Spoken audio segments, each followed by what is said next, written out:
Good morning and welcome to the IQGEO Group PLC Interim Results Investor Presentation. Throughout this recorded presentation, investors will be in listen-only mode. Questions are encouraged, can be submitted at any time by the Q&A tab situated in the right-hand corner of your screen. Just click Q&A, scroll to the bottom, type your question and press send. The company may not be in a position to answer every question received during the meeting itself. The company review all questions submitted today and publish responses where appropriate to do so.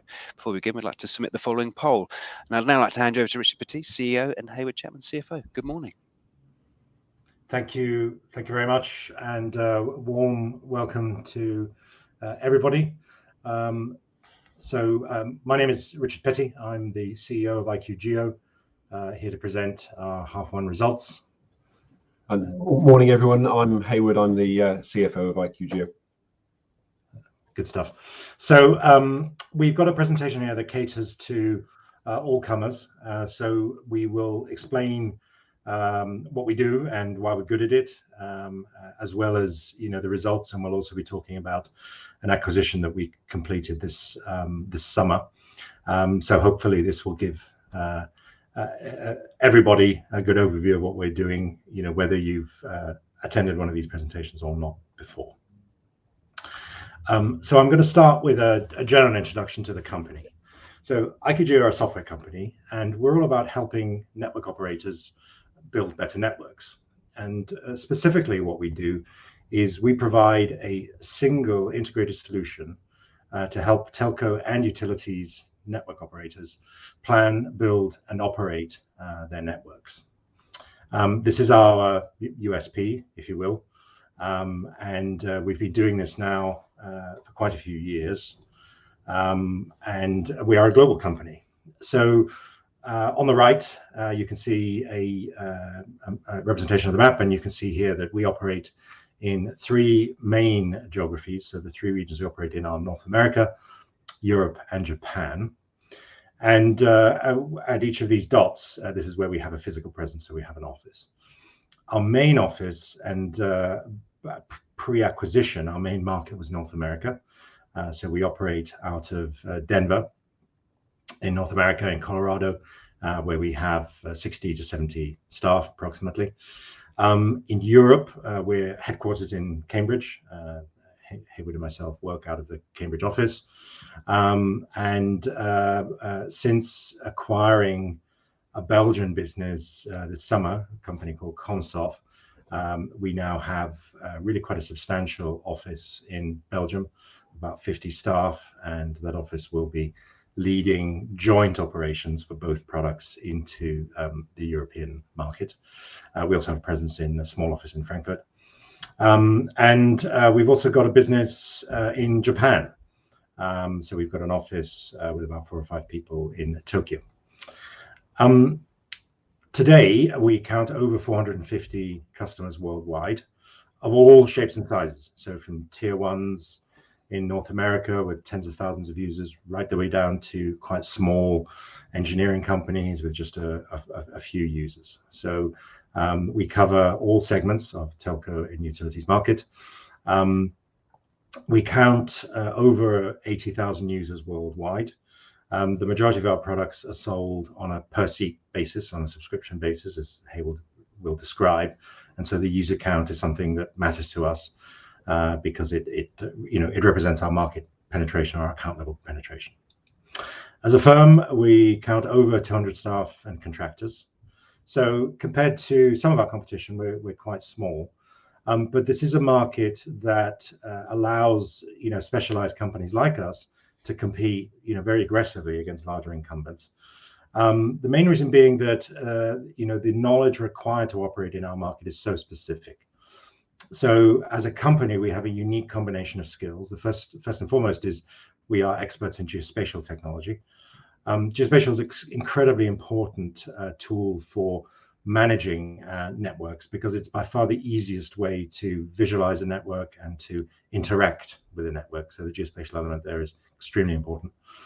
But in addition to being geospatial experts, we are network experts. So we have the engineering skills that allow us to describe and capture and digitize many different types of networks. On the telco side, these could be fiber, these could be HFC, these could be copper, mobile fixed line networks.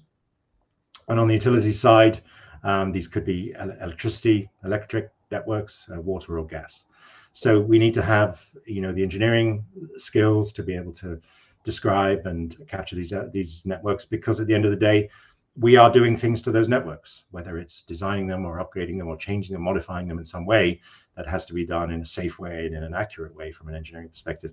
So we must understand networks. We've been doing this for a long time. We're very lucky to count some of the foremost industry experts in our staff, many of whom were involved right at the very earliest beginnings of this industry back in the early 80s. So all of those capabilities allow us to compete globally with relatively a small team, and we do a very good job at it.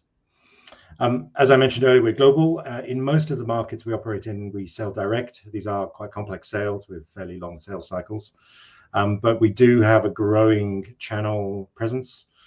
We have a very successful channel partnership in Japan, where NEC acts as our main distributor and partner in Japan, and we've done incredibly well, signing up really some of the largest companies we have anywhere in the business are actually through NEC in Japan. But in other markets, we do a lot more direct, and we're looking to expand our channel capabilities. And our product can be deployed on site or off-site.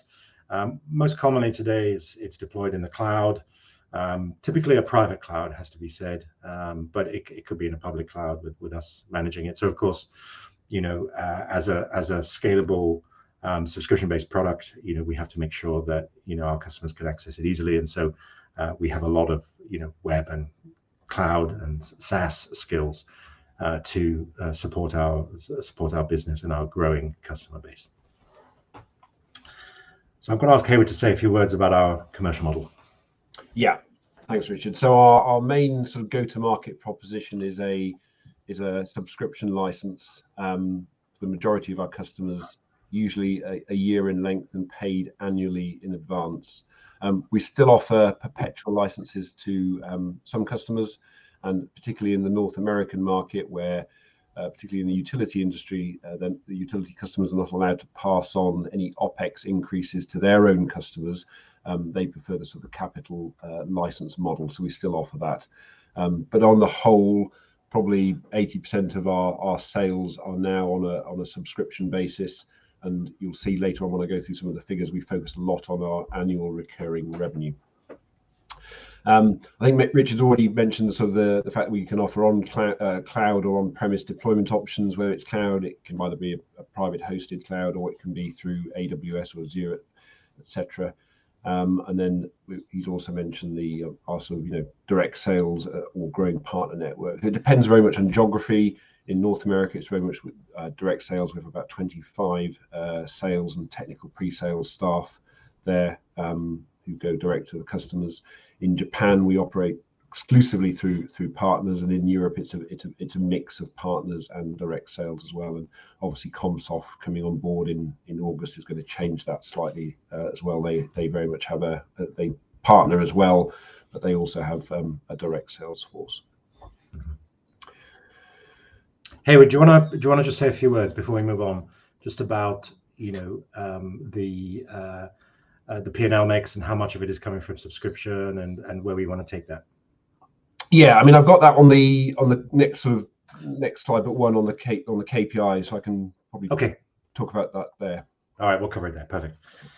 So, sorry, we've gone there straight away. All right, right, thank you. So this slide we use to describe our product and also our differentiation in the market. And actually, it's also a slide that we use to guide our M&A strategy, and more on that later. But what makes our product unique, as I said earlier, is that it's a single solution that allows customers to plan, build, and operate their physical network. So we're all about the physical side of networks, not the logical side. That's a different market. And the way we conceptualize what we do is by allowing our customers to handle the entire network lifecycle. And the network lifecycle are a whole series of activities that take the network basically from the drawing board into being a live product that is generating a service and generating revenue for their customers. So the foundation of our product is the green bar there, which is an ability to capture and present a true digital twin of the network. And this is a really quite a substantial data challenge. What we're capturing here are, some of the largest machines in the world, with many thousands of components spread over very large geographic areas, much of it underground, above ground, and in various states of repair and being offline and online. And so it's extremely important for the businesses we serve to be able to view an accurate representation of the network that is a true digital twin. In other words, that has all of the technical information correctly captured, so that if you took that information and built a replica of the network, it would be fully functional. So this is much more than just lines on a map. So the digital twin is important because it is the business that our customers run on. And in order for these businesses to run efficiently, it's important that information is available to all departments. The circles we have above the digital twin bar there are then the operational departments who need access to the digital twin. And to each of these, we provide a series of specific tools and technologies that then kind of automate the kind of functions that each one of them is doing. So we offer tools for planning and design of our networks, and that includes obviously an ability to capture the current state of the network in a system of record. We also have a whole series of tools dedicated for the construction of these networks. So site surveying tools, field tools that allow for designs to be modified, approved, permitting tools, and then project management, subcontractor management, and staff management tools as well. So a whole suite of tools that are purpose built for our industry, but then again sit on top of the network diagram, which is so essential to everything they do. We also have field tools once the product is installed and running, that allow field engineering services to maintain the product, maintain the network once it's up and running. We also have tools that are dedicated to call centers for customer service that integrate with CRM tools. And we also have a whole series of tools right at the beginning of the diagram here that allow our customers to sell access to the network and to sell new business, B2B business in particular. So it's a very comprehensive set of tools here, and really that is our key differentiator. The majority of companies we come across out there, if they're mature, quite often have many different solutions in each of these departments, and that creates really serious friction within the business. And the reason we are doing so well right now and our sales are so high is because in those markets where customers have to suddenly expand or increase the size or the quality of their networks, having a daisy chain of third-party products here really represents a very substantial bottleneck for efficient operations. And what we often find is that customers come to us after a decision has been made to grow a network and their current tool set is not fit for purpose. They're not able to meet any of their construction targets. They have an awful time understanding the status of projects, work in progress. And as a result of all that, their investors are not happy, their boards are not happy, and they need to turn things around. So the fact that networks are being built out so aggressively around the world represents a tremendous opportunity for us, and is actually driving a lot of new business our way. So what we do here is really very well differentiated. Nobody has this kind of a vision for our customers. There are quite a number of incumbents out there who do one or more of these areas, and viewed in isolation, these companies appear to do a reasonable job. But when customers have to try and connect these products that were not designed for integration, and when they have to create single workflows out of these different tools, it all comes off the rails very quickly, and customers wind up having to supplement these very expensive systems with manual workarounds, with paper workarounds, and this creates a really suboptimal environment that requires much more headcount to operate and to get the job done, and tremendous inefficiencies in terms of speed of operations, time to revenue, time to customer go live, and all of the KPIs that matter to businesses that we serve. Yeah, so that's our product, and Haywood will now take us through some KPIs, some financial KPIs.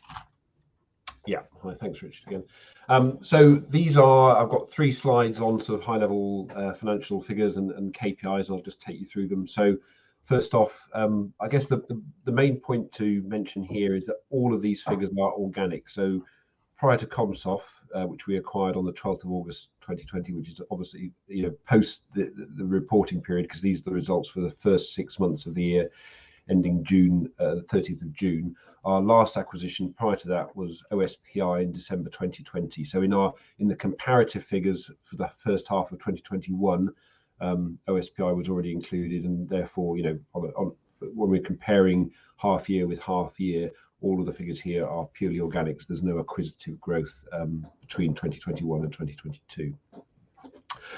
So for the first 6 months of this year, our total revenues were £9.2 million. That's an increase of 44%. And recurring revenue was up by 75% to £4.5 million, which represents 49% of our total revenue. So our recurring revenue percentages increased from over the last 3 half years from 34% to 40% to 49%. So we're pleased with that, and we think a good software business should be at least 70% plus, and that's probably our target over the mid-term 3 to 4 year horizon. In terms of the annual recurring revenue won in the first 6 months, that was £1.9 million, which is a 28% increase on the first half of 2021, and that 1.9 million is split approximately 1.3 million between the enterprise business, which was the original IQGEO part, and 0.6 million for the SMB business, which is small and mid-sized businesses, which was the OSPI business that I said was acquired in December 2020. So the increase in the recurring revenue, as recorded in the P&L, I mean, that's mainly the deals that we won in 2021 coming through, and then the growth in the revenue for next year will be a combination of the recurring revenue that we won in the first half and in the second half of this financial year. Okay, just a few more KPIs. So our exit ARR increased by 56%. So this is sort of effectively the run rate of recurring revenue at the end of the reporting period, increased by 56% to £10.3 million. And our order intake was up by 107%. So that's a record for us. £14.7 million, the most orders that we've taken in a reporting period since the inception of the company. And so the order intake is effectively the combination of 3 items. Effectively, it's the recurring revenue multiplied by the number of years over which we've won a contract. So, for example, if we've won Brightspeed as a customer, that was a 5-year contract. On average, I would say our sort of average contract has a length of about 3 years, depending on which sort of division it sits in. So for the SMB side, it's usually a 1-year rolling contract. For the enterprise side of the business, it's between 3 and 5 years on average. So the annual recurring revenue multiplied by the number of years, including the order intake, as well as any services that we've won in the period and any licenses that we've either reported in the period or we've won but not yet recorded and will be reported in a future reporting period. In terms of our gross margin, that decreased slightly from 63% to 60%. We're not overly worried about that. I think the long-term trend will increase. Both our recurring revenue and our perpetual licenses have about sort of between an 85 and 90% gross margin. And as we win more recurring revenue, we expect to see that gross margin percentage increase slowly. The change here is purely a reflection of the sales mix. So we've done because we've won so many new projects, we've had a lot of services revenue, and our average services revenue is about 27% gross margin. So that's had a slight dilutive effect on the gross margin. But again, we expect services to remain fairly consistent now as we go through the second half of the year, in terms of the total revenue that we've recorded for services in the first half, and so we should see the margin increase. It's also been a very pleasing half year, because it was the first period in which we recorded an adjusted EBITDA positive figure, so 0.2 million pounds compared to a 0.4 million pounds loss in the first half of 2021, and a 1.2 million pounds adjusted EBITDA loss in the first half of 2020.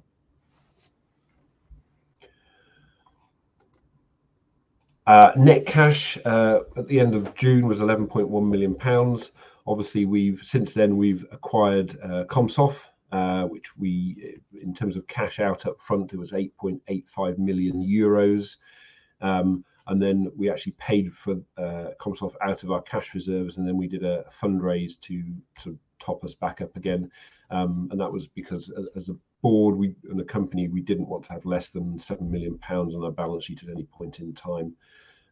So we're forecasting about 7.5 million pounds of cash on our balance sheet at the end of the year. In terms of new logos, we've reported 33 new logos, compared to 36 in the first half of 2021. But overall that's on track. We reported 73 for the full year FY21. So overall I expect we'll be around a similar level for the full year 2022.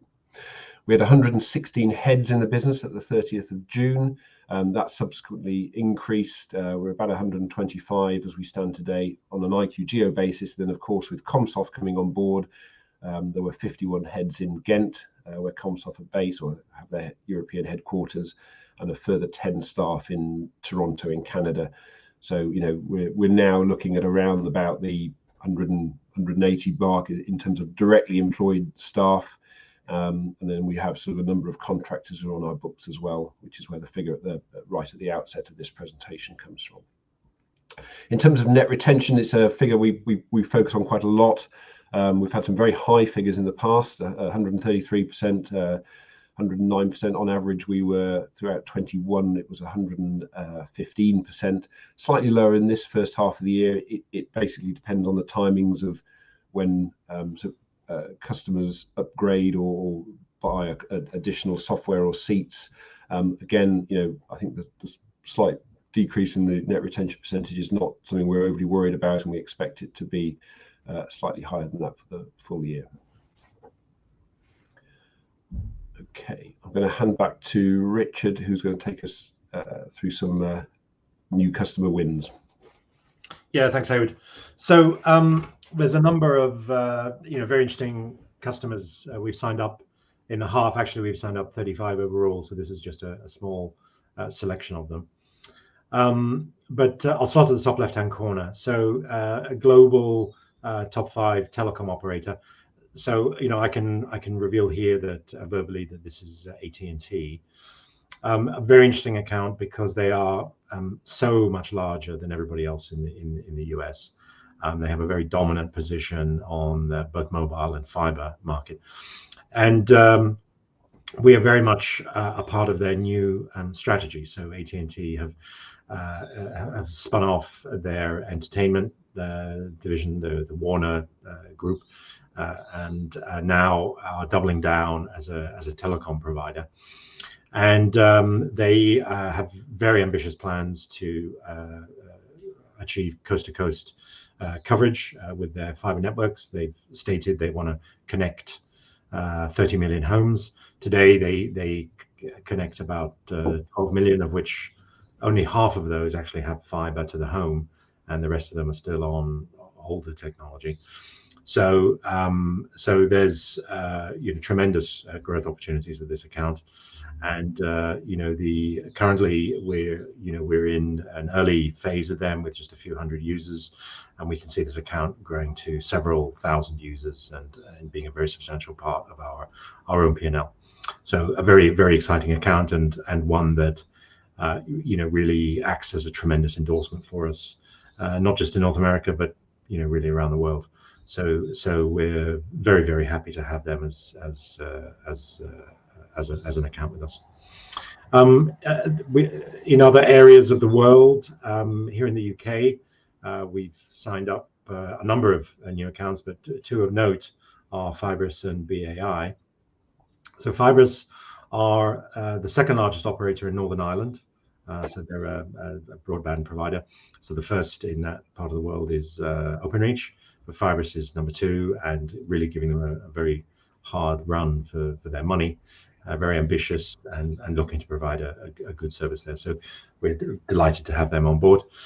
BAI are a slightly different type of communications provider. So they're a wholesale provider, but they call themselves neutral.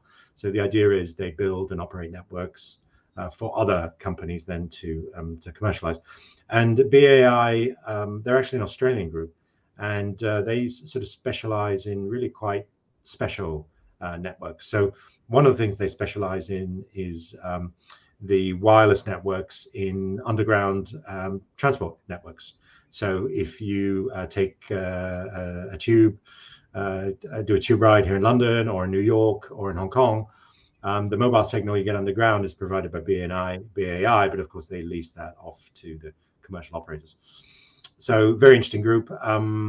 Here in the UK, they use us to manage their underground network and also the network for the traffic light system and all of the cameras and security cameras in the City of London. So a very complex, technically complex network. So a really interesting and different kind of account with global scope there. Okinawa Electric continues the very successful run we've had in Japan with electricity companies. So prior to this year, we signed up the top 4 electricity companies in Japan.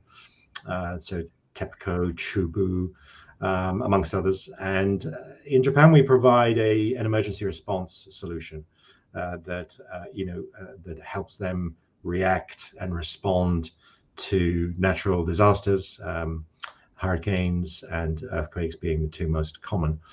With our partner there, NEC, we've been working our way through the 10 electricity providers.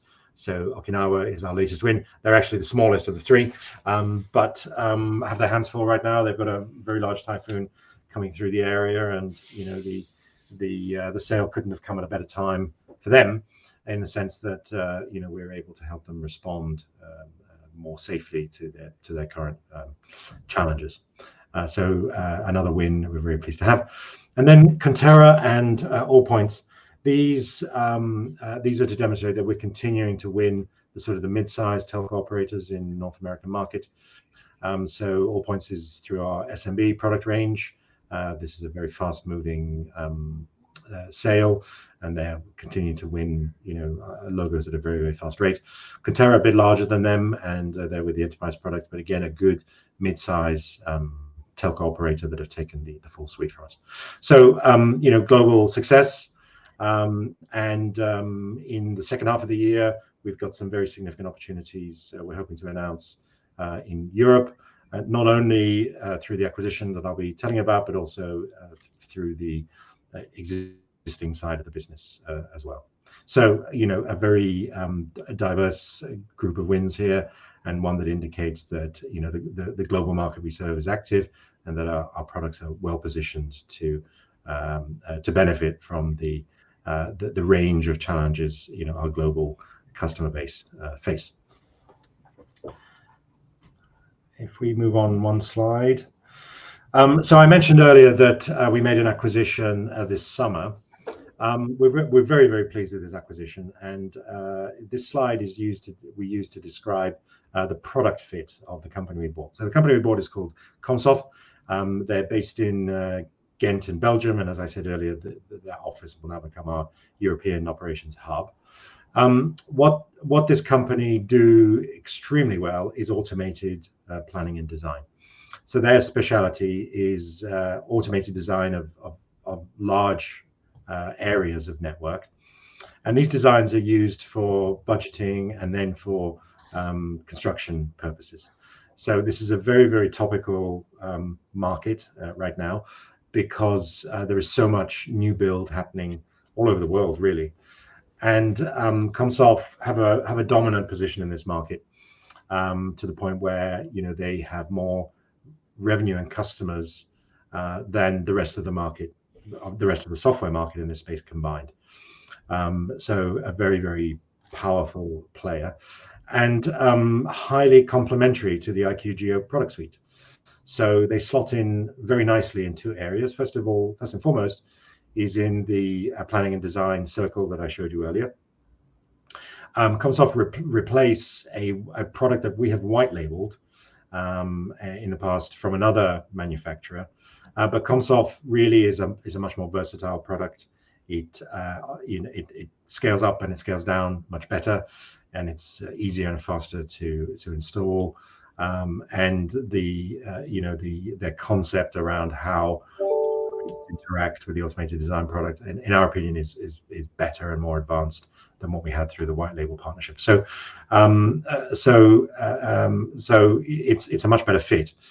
And the other thing this does for us is it creates a much sharper entry point for us into all of these design projects, because Comsolve is the market leader, and it creates a sort of a horse and carriage effect for our product range, where they can lead our penetration into these accounts, and then we can follow up with downstream activities that exist in the IQGEO product set.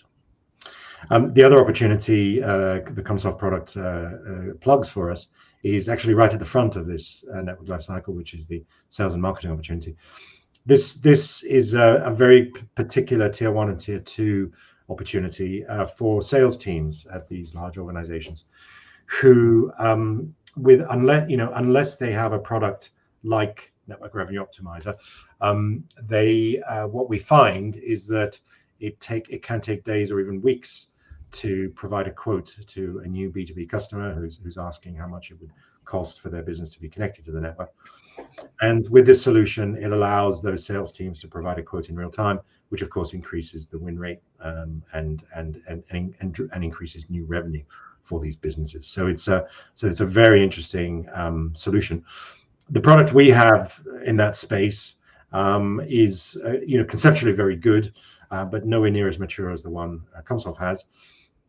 And so Comsolve gives us the opportunity to insert a better piece of technology into this use case, and it allows us to reduce our own technical debt, because it means we can sunset that particular chunk of code.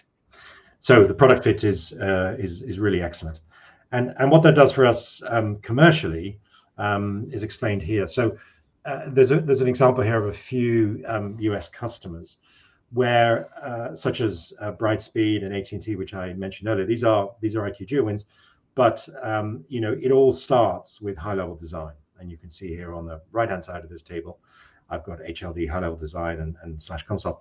At Brightspeed, we actually sold the white-level product, but what it did was it allowed us then to upsell the system of record, construction management, and project management, and this is the horse and cart effect that I mentioned earlier. With AT&T, we've sold them actually both the white label and Comsolve, because they actually have two different network models, and so we've sold them one of each because they were a better fit for each of those networks. And we're already in discussions with them about providing them construction management and project management. And the same goes for Alta Fiber. This is the former Cincinnati Bell, so quite a substantial US operator, where almost immediately post acquisition, the Comsolve team signed this deal for the Comsolve software, and it gives us the opportunity to engage with them for these other modules from the IQGEO suite. And below Alta Fiber, there are several other opportunities where fundamentally Comsolve will act as the entry point, and the IQGEO suite is on their coattails, riding their coattails into the account to then expand the scope of use beyond design into other areas. So really, the Comsol acquisition accelerates our land and expand strategy because it gives us such a competitive advantage at the point of designing networks, which is where all networks start. So we're very excited at how not only how good the product fit is, but really how good the fit is in terms of accelerating our ability to penetrate these accounts and expand them. As part of our due diligence, when we were looking at the Comsol business, we did source some market data to kind of quantify the size of the opportunity. And so what we have here is some market data from a research firm called IDate, which projects the number of homes that will be connected with fiber in all of the major markets over the next 3 years.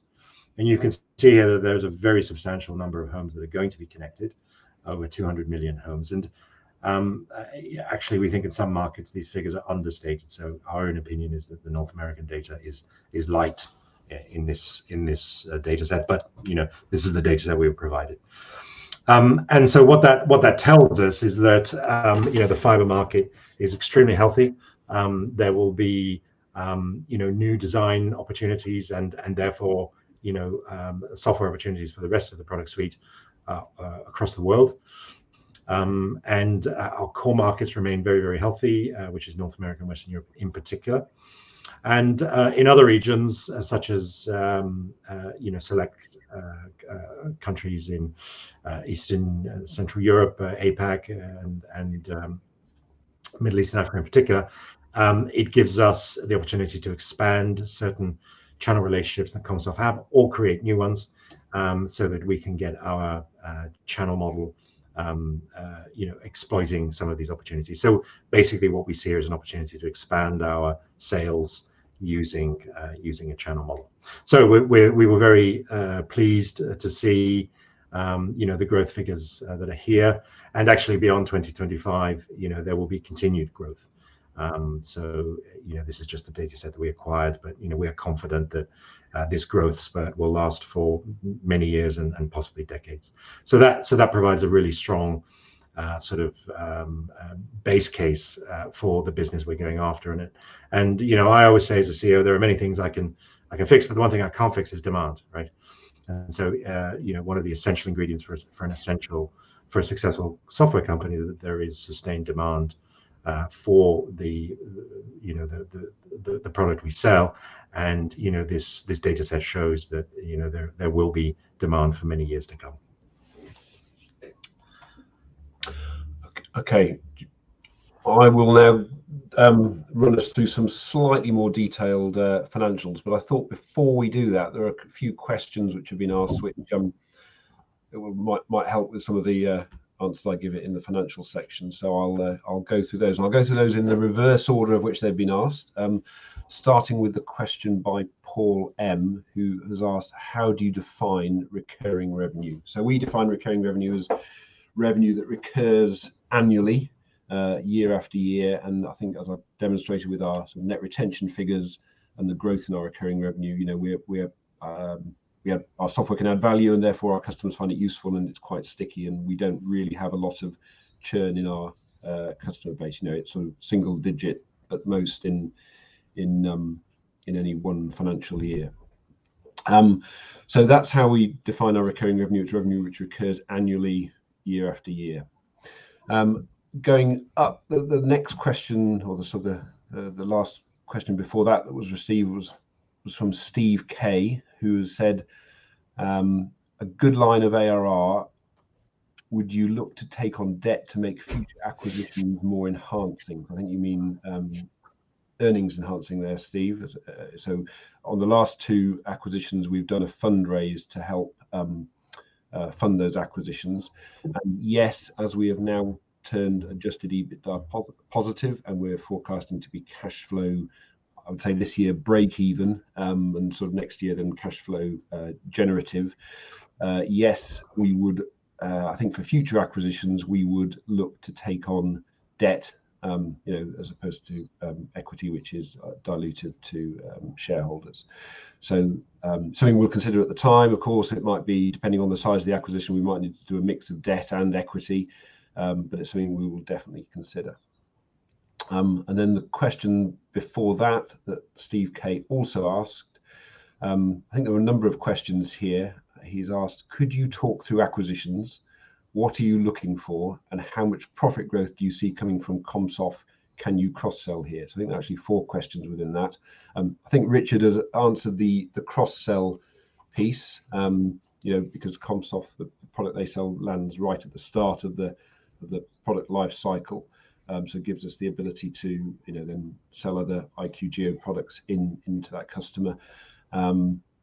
And something we should point out is that Comsoft also gives us a major European hub with 80 customers in continental Europe and the UK, the majority of which we didn't have as IQGEO already. So it gives us a good customer base in Europe. And actually, prior to Comsoft, the UK, Europe, and the rest of the world only made up about 9% of our total group revenues. So we've got about 82% of our revenues coming from North America. That's a combination of Canada and the US. Japan was about 9%, and then the rest was coming from Europe. So it was the smallest geography in which we operated. So I think that answers the cross-sell question. How much profit growth do you see coming from Comsoft? So if you follow us and FinCap, who are our broker and sort of house analyst, in the paper they published when we did the acquisition on the 12th of August, I think they've got a research portal you can log on to and go and have a look. They've got a note, and our sort of predictions or forecasts, or their predictions and forecasts, which of course we sort of give some guidance on to them, showed that we would be generating profit from Comsoft next year, and then following that, and it was about 0.6 million, I think. So we did an upgrade of our forecasts from at an adjusted EBITDA level from 5.5 million to 6.1 million pounds worth of adjusted EBITDA in 2023. So that answers that part of that question. Could you talk through acquisitions? What are you looking for? Well, I think we're looking for companies that are additive, so either additive to our product set, and or are going to add recurring revenue and or customer base in the geographies in which we operate. So as I said previously, Europe was our smallest geography, so Comsoft has sort of solved that. It's also given us a very good market leading product. And there are other areas that we could look to add products and or customer bases to our existing operations. So those are the sort of things that we would look for in acquisitions. And we would like, our recurring revenue is increasing period on period. So obviously a company with good levels of recurring revenue would also be very attractive. So hopefully that answers that question. Okay, so just moving on to the financials, income statement. I probably mentioned most of these figures here, but just sort of comparing the two halves side by side. So revenues up by 44% to 9.2 million pounds, gross profit up by 36% to 5.5 million pounds. Slightly decreased gross margin. I've got a split of our revenues on the next slide, and that will help demonstrate that a little bit. You can also see our operating expenses are also up. Obviously, the majority of our expenses are headcount related, but importantly, they're not up as much as our gross profit, and therefore, we've got operational gearing coming into play.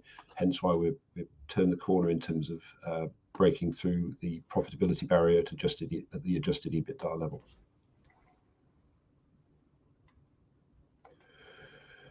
Okay, so just in terms of our revenue breakdown, we sort of class our revenue as either recurring, which, as I mentioned earlier, recurs annually, year after year, or non-recurring. And non-recurring is made up of effectively our perpetual software licenses and also our services revenue. So just to add on top of these results, Comsoft currently have when we acquired them, they had about 25% of their revenue was recurring. and being a private company, they were very cash focused, and they tended to favor a sort of a license model. So that will add to our perpetual software line. I think over a period of time, maybe 12 to 18 months, we will look to change that where we can and try and increase the amount of recurring we're getting from the ComSoft contracts. Something which we focus on a lot as a company, and our sales teams are used to. So again, we will look to change that over a period of time. Just the other point here, our services, you can see there our services revenue increased by 47% from 3 million to 4.4 million. So it's that increase which has had a slight dilutive effect on our gross margin percentage. Our services carry about a 27% gross margin compared to our recurring revenue and perpetual licenses, which carry about a sort of between 85 and 90% gross margin. And also we, perpetual software, depending on what the timing of signing deals, it can be quite lumpy and sporadic. So we had a decrease from £500,000 decrease compared to the same period in 2021. Again, that's sort of not helping that gross margin percentage mix. But that's the breakdown of our total revenues. Just moving on to cash flow. Obviously, this is quite a high level cash flow, ending at £11.1 million. We had 0.2 million of operating cash flow prior to working capital.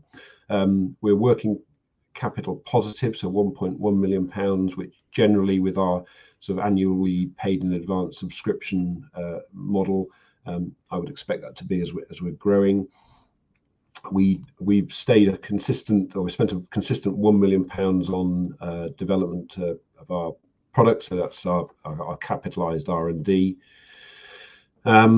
We paid out the 0.6 million out is the contingent consideration that was paid, the last piece of the contingent consideration for OSPI. So there's no more acquisition related cash outflows relating to OSPI. Obviously in the full year for 22, we'll have the ComSoft acquisition cash flows to come into play and the fundraising on that.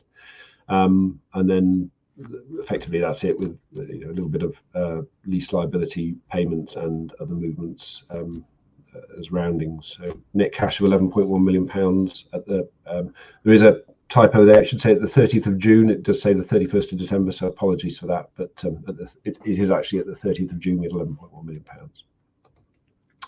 And then just in terms of our balance sheet, the main salient points to highlight here: trade and other receivables up. Again, I'd expect that to grow as we're growing and we're receiving money in advance, and raising invoices. I'd expect that to grow, and combined with that, our trade and other payables includes our deferred revenue, which again has grown from £5.1 million to £8.9 million compared to the prior half. But overall, our net assets have stayed relatively consistent, £17.4 million compared to £17.5 million for the first half of 2021.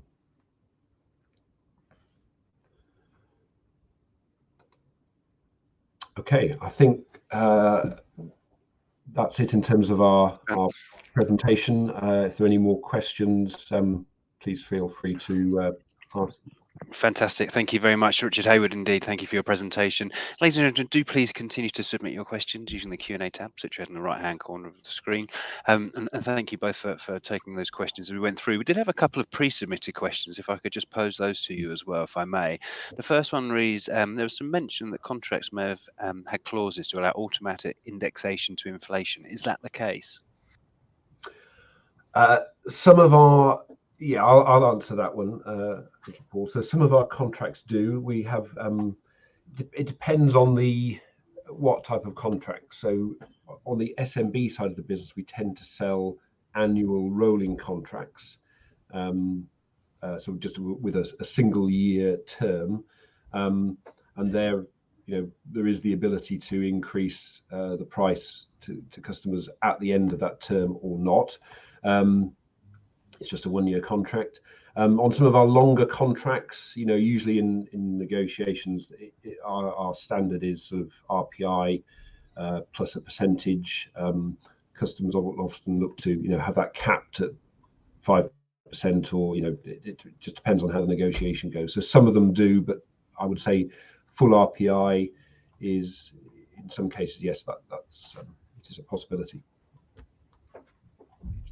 Fantastic, thank you very much indeed. The next one we've got here for SMB customers: is IQGEO looking to develop web-based multi-tenancy solutions across the product line from planning to management? Yeah, I can handle that. So yes, the SMB space is a market that we like. It's very fast moving. There's a lot of players there, and with the government, the federal money that's going into expanding regional networks in North America, and the very competitive markets that we're seeing here in markets like Germany and the UK, there's a lot of small businesses who don't need the very large enterprise solutions that some of the incumbent vendors provide. So there's very healthy demand for us in those markets, and these companies like compact end-to-end solutions that allow them to do everything in one box, as it were. Typically these companies don't have big IT departments. They don't have big integration skills, so they need a product that's simple, that works out of the box, and allows them to focus on their networks. So it's an excellent market for us. So we continue to invest in the SMB space. Now the investment roadmap sees us moving the SMB specific functionality. So this is the product line that we purchased 2 years ago into the IQGEO platform. And so the way we're going to do that is by developing essentially an app in the same way that electricity is an app, or in the same way that fiber is an app. We will be creating an SMB app, specific app. And what this will do is allow the SMB customers to enjoy the same SMB experience, which really is about getting a lot of best practice in the product, very low setup times, a very fast deployment, very fast time to value.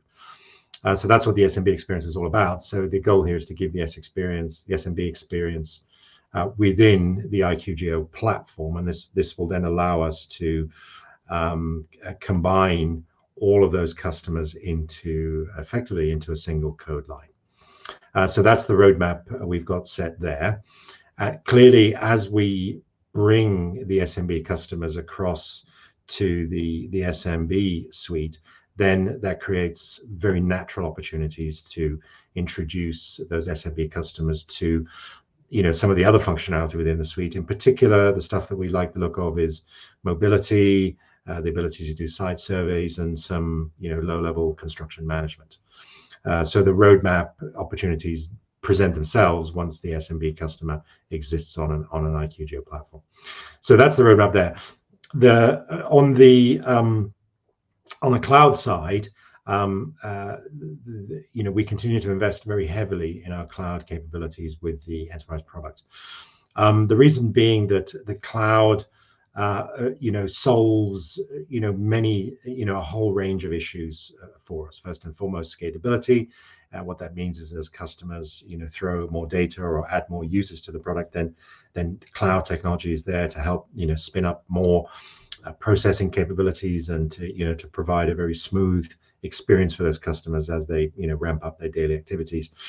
Other things cloud do for us are really in the area of security, and data protection and things like that, which are extremely important for our customers as well.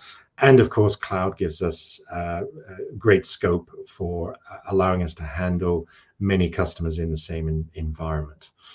So certainly for SMB, we see that as a tremendous advantage.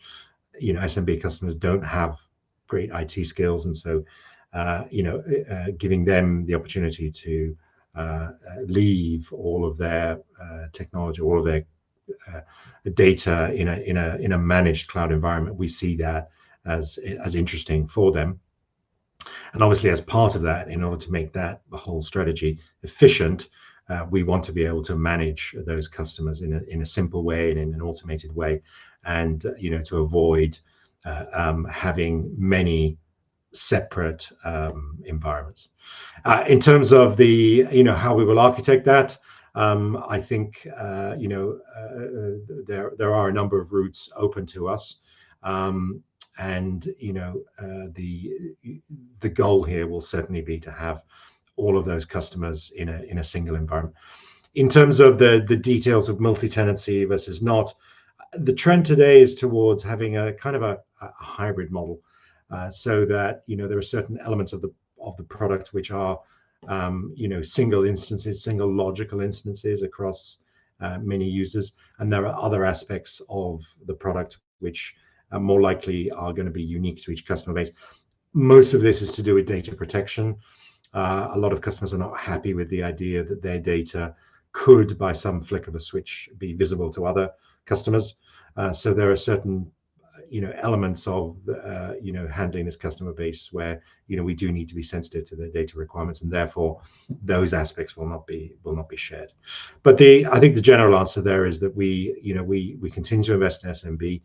SaaS, it continues to be a strong part of how we do that in the SMB customer base. It will give us the ability to scale those customers and give us the ability to introduce new features, new functionality, and therefore increase our wallet share from each of those customers. So it's a big part of our growth strategy going forward, and strategic for us. So as a result of all that, we're continuing to hire cloud specialists, particularly into a DevOps team, and this is a part of our overall development roadmap and organization that's here to stay. That's fantastic. Look, thank you very much indeed for taking those questions throughout today's presentation, taking ones towards the end as well. If there are any further questions, of course, please do fire them through, and the company will have the opportunity to review those post the presentation. Richard, before redirecting investors to give you some feedback, I'll ask you for a few closing comments. That would be great. Thank you very much. So, well, first of all, thank you everybody for your time today. I really appreciate you sitting here for us patiently for an hour. The main message we want to transmit is that we are very pleased with our acquisition. We see underlying markets being extremely strong. We are winning the head-to-head competitions in our major markets, and we feel we're in a very good place. So we're very optimistic about our prospects for the coming months and years.